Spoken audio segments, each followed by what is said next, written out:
Greetings, ghouls, goblins, and glam monsters too. Red from the Dead. We're your haunted hosts, Drew the Dray Clown. And everyone's favorite glamour demon, Jackal Morose. And tonight, we will be excavating the latest episode of Dragula Titans 2. To see who slayed with the Titanic thunder. And who should have stayed 6 feet under.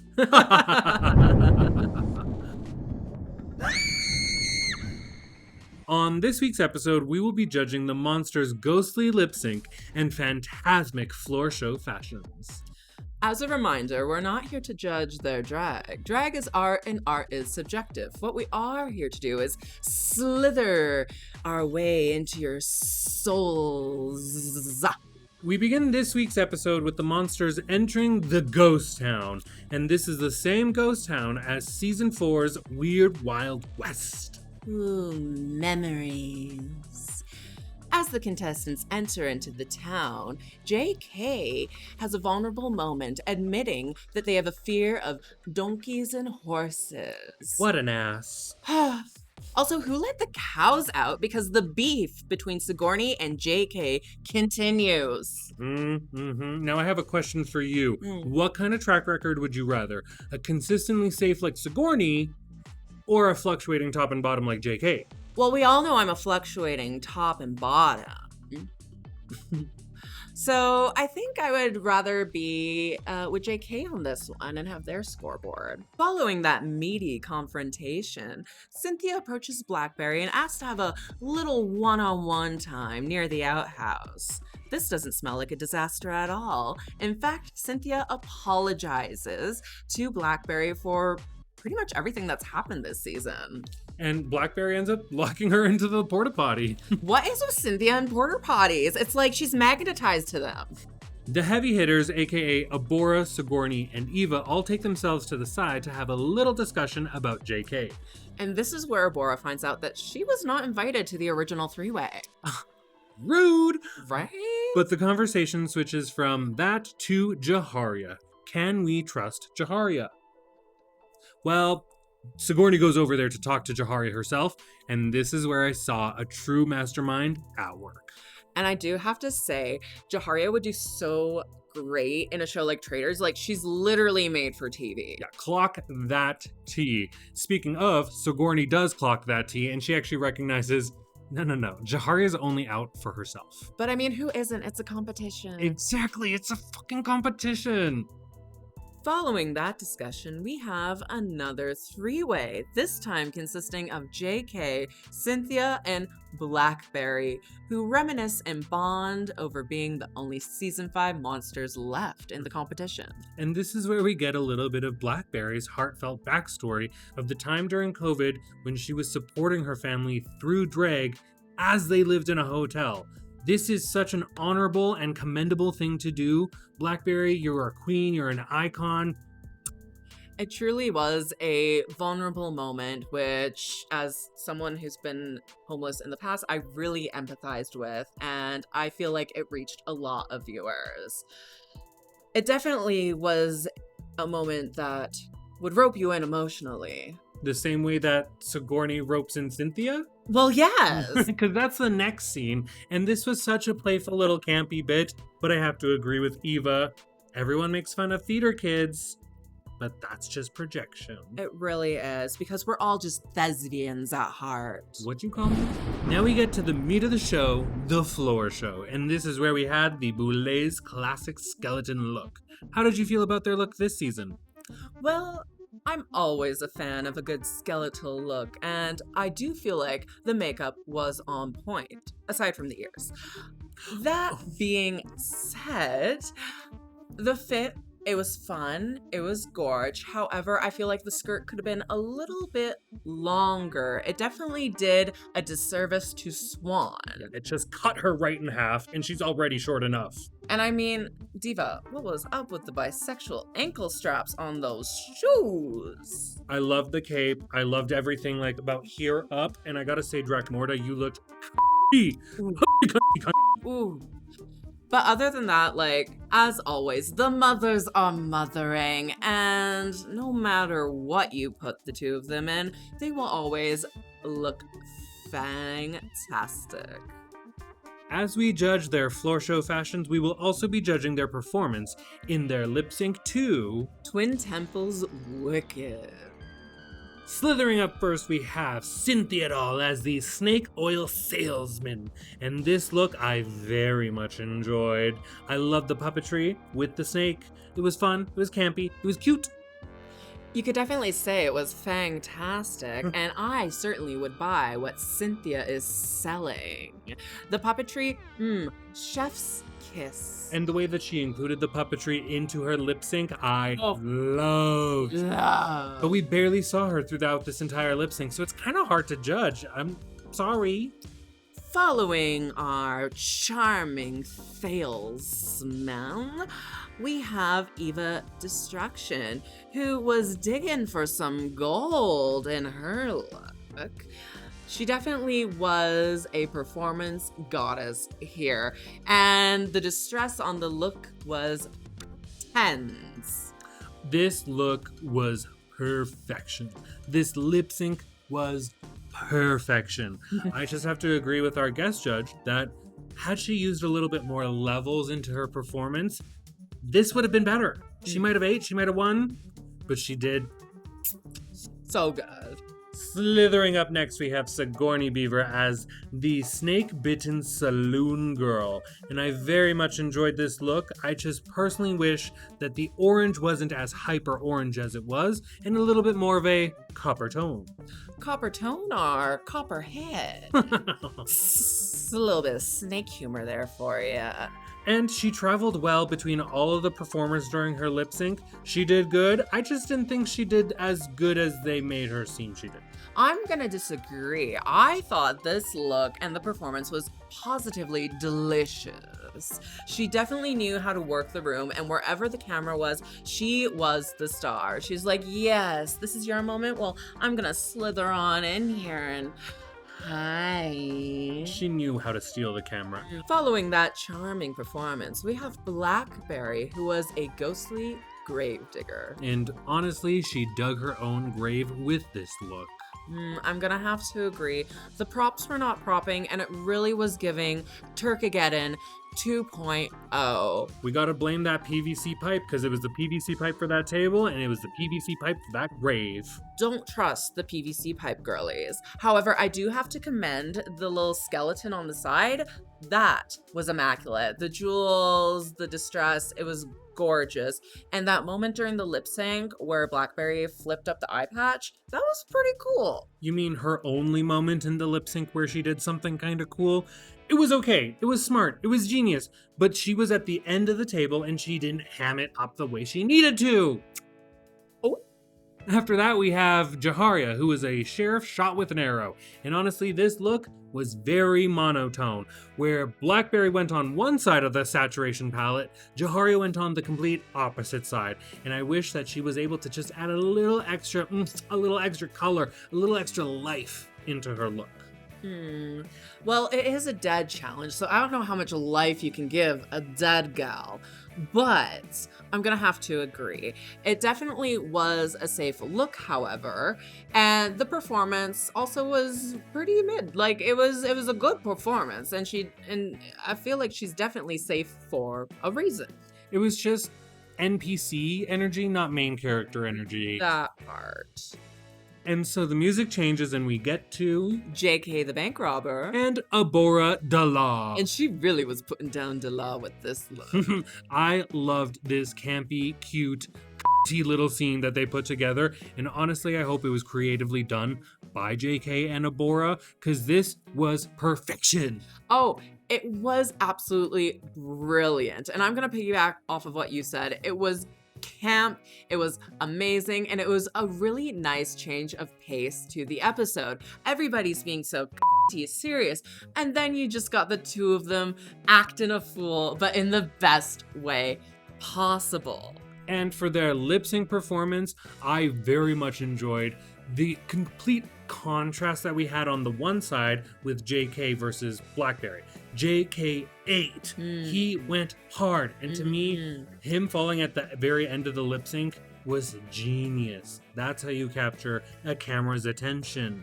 Absolutely, absolutely. And I mean, who doesn't want to fall into a big pile of money? I sure would. And then we get to Abora's performance. This is a masterclass on characterization.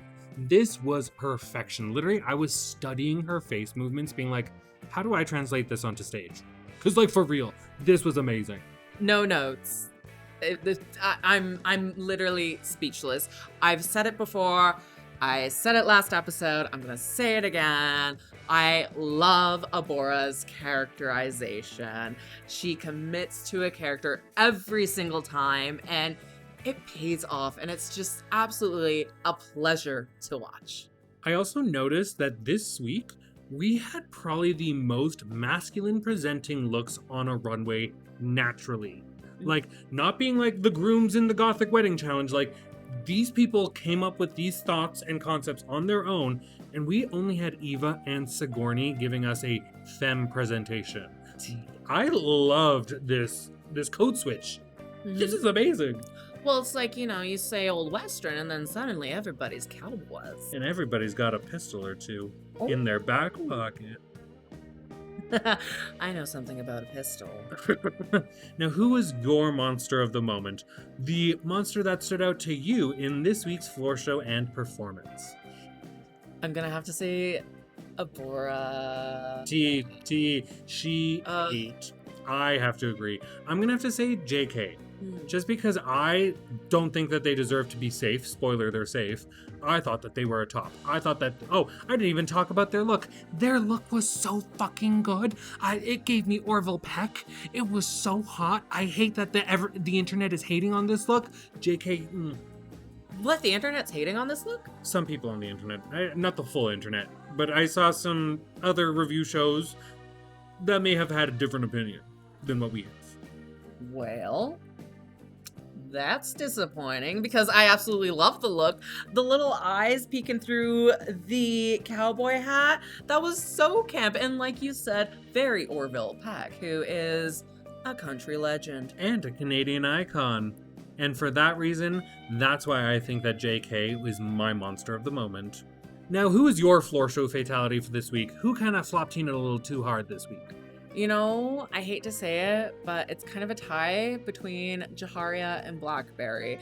Jaharia, I just felt kind of got a little bit lost in the lip sync. We didn't really see much of her, and unfortunately, her performance wasn't all that memorable. Blackberry did have that one moment with the eye patch, and I felt like it was a strong moment, but not strong enough to distract us from Turkageddon 2.0 with the props. They were falling all over the place, and it unfortunately took away from the performance as a whole. And if we're gonna have one winner as the performance winner and one winner as the look winner, spoiler, that's coming up, I'm gonna have to say the same for the bottoms. I'm gonna have one as the bottom performance and one as the bottom look, and it's these exact same two people. Love you, girls. Just was not your week this week. IMO. That being said, we find out the true floor show fatalities of this week, who are none other than our dear Cynthia doll and the lovely Blackberry. And we find out that they have to be put in a coffin for this extermination with a bunch of slithering snakes dumped onto them. And honestly, I think that this is an extermination I could do no problem. Snakes are just cute little puppies. The only thing that I would be concerned about is they don't really have a lot of control over their bladder, so when they gotta go, they gotta go. No, I agree. They're definitely so cute with their little snoots. I just want to give them a little boop. But you gotta do what you gotta do, and in this case, sometimes that includes singing Britney Spears. This was iconic. I love it. I love it so much. Like, Cynthia really put aside her fear for this extermination and just camped it up. And that moment of her being like,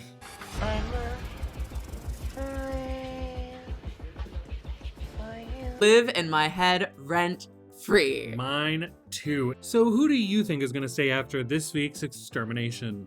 Well, it's hard to say because if we're going off a track record, we'd probably see Blackberry back. But if we're going off of the Extermination, I would have to say Cynthia, because Cynthia really did put aside her fears and she just camped it the hell up.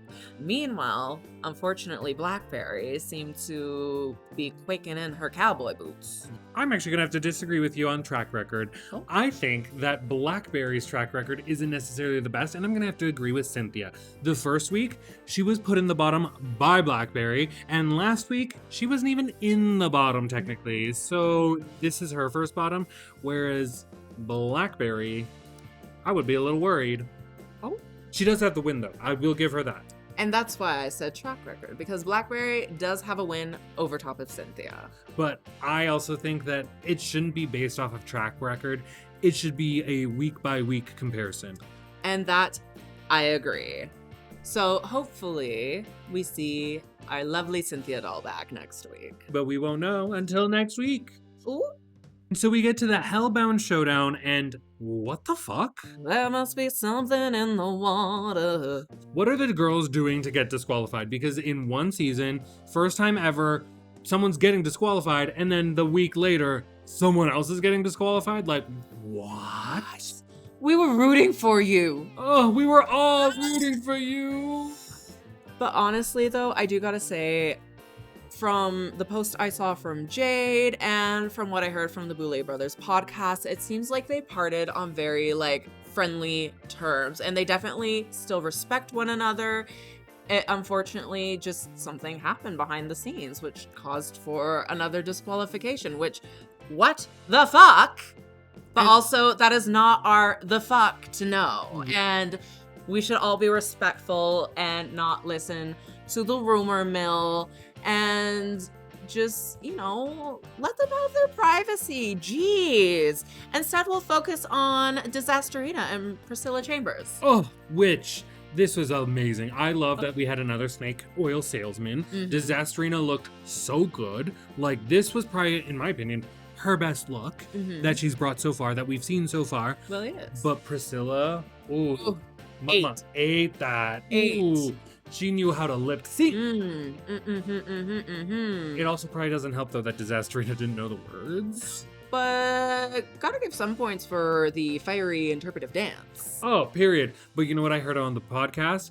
That chair that she broke wasn't the Boulay's chair to break. That was a set chair from the Western town, and it cost them $500. I know. 500 buckaroos? So for that reason alone, Disasterina, you're getting sent back to the underworld. Oh dear. And I would have loved to have seen Jade versus Priscilla. That would have been so cool. Oh, that would have been absolutely breathtaking. Oh, I'm coming. Are you? To the thought? Absolutely.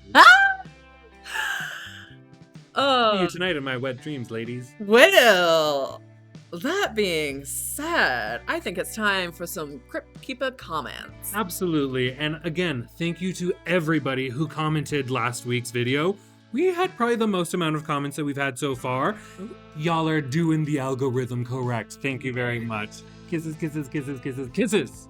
So our first comment we have from Jeriana69, who wrote, "The only time I've ever cried from a performance and elimination.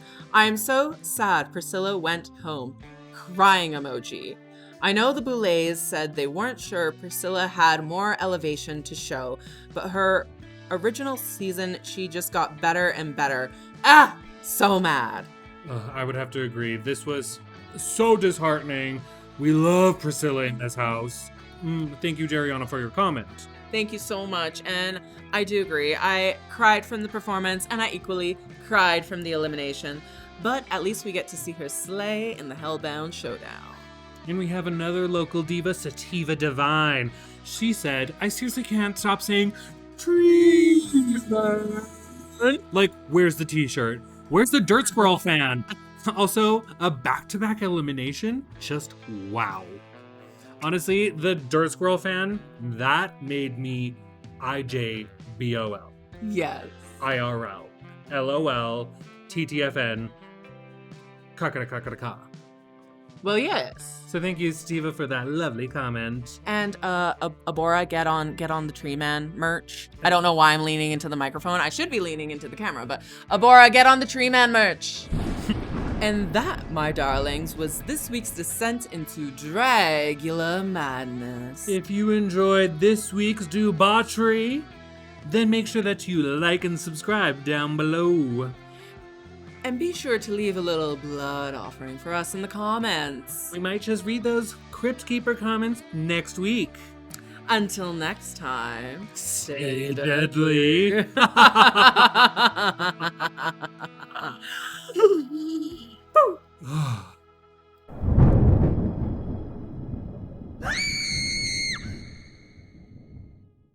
How fucking dare you?